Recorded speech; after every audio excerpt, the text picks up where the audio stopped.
Assalamualaikum warahmatullahi wabarakatuh. Untuk pertemuan utilitas bangunan 2, kali ini telah masuki pertemuan ke-7, dan pada kali ini akan dibahas mengenai lanjutan dari perencanaan instalasi sistem proteksi petir. Jadi, suatu sistem instalasi proteksi petir harus dapat melindungi semua bagian dari satu bangunan terhadap bahaya dan kerusakan akibat sambaran petir, seperti yang diilustrasikan pada gambar sebelah kanan ini. Jadi ada cara untuk penentuan besarnya kebutuhan bangunan akan proteksi petir. Salah satunya yaitu menggunakan Peraturan Umum Instalasi Penangkal Petir atau PUIPP. Jadi berdasarkan PUIPP ini, besarnya kebutuhan tersebut ditentukan berdasarkan penjumlahan indeks-indeks tertentu. Jadi ada 5 indeks.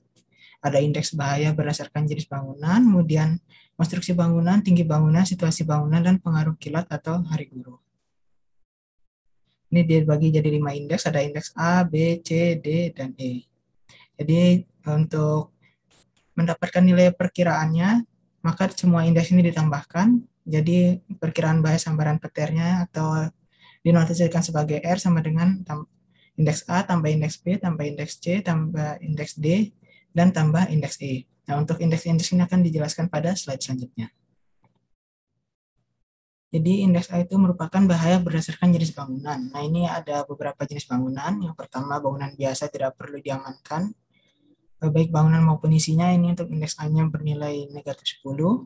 Kemudian yang jarang dipergunakan, misalnya tengah sawah, ladang, kemudian menara atau tiang dari metal yang jauh dari tempat pemukiman atau tempat orang beraktivitas, ini indeks A-nya 0. Selanjutnya, bangunan berisi peralatan sehari-hari atau tempat tinggal, kemudian industri kecil, stasiun kereta api, itu indeks A-nya 1.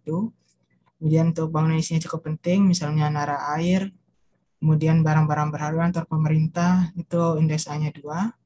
Untuk bangunan berisi banyak sekali orang, misalnya bioskop, mall, tempat ibadah, sekolah, tempat wisata, itu indeks A-nya 3.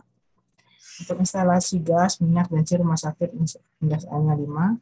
Kemudian dapat menimbulkan bahaya yang tidak terkendali, misalnya instalasi nuklir, itu indeks A-nya sangat tinggi, yaitu 15. Tentunya berdasarkan bahan konstruksi bangunannya, jika terbuat dari logam dan mudah menyalurkan listrik, itu indeks B-nya 0. Kemudian yang memiliki beton bertulang atau rangka besi dengan atap logam, itu indeks A-nya 1. Kemudian bangunan konstruksi beton bertulang atau rangka besi yang atapnya bukan logam, itu maksudnya bisa atapnya berupa plat ataupun genteng. Nah, itu indeks B-nya 2. Sedangkan untuk bangunan kayu dengan atap bukan logam ini indeks B-nya 3. Jadi makin tinggi nilai indeksnya itu maka makin bahaya itu bangunan tersebut dalam atau jika tersambar petir.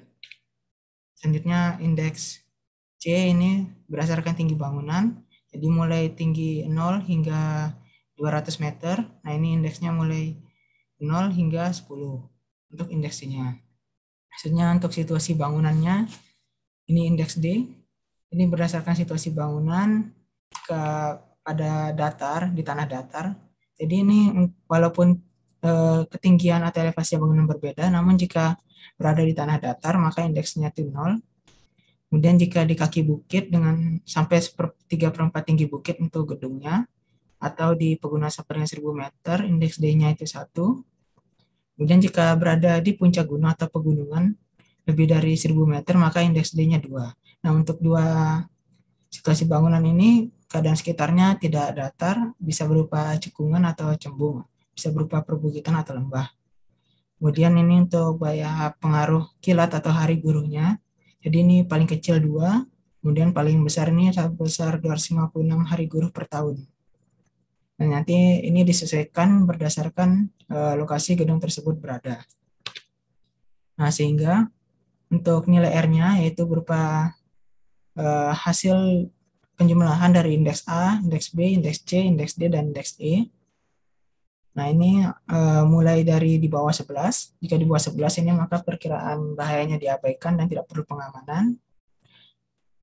Untuk nilai 11 juga ini tidak perlu pengamanan walaupun perkiraan bahayanya kecil. Nah, untuk 12 13 ini mulai dianjurkan untuk menggunakan pengamanan. Jadi boleh tidak menggunakan pengamanan, namun dianjurkan agar lebih aman menggunakan pengamanan dari proteksi petir. Selanjutnya jika 14 dan lebih dari 14 ini ini sangat dianjurkan dan sangat perlu, dan harus menggunakan sistem proteksi petir terhadap bangunan tersebut.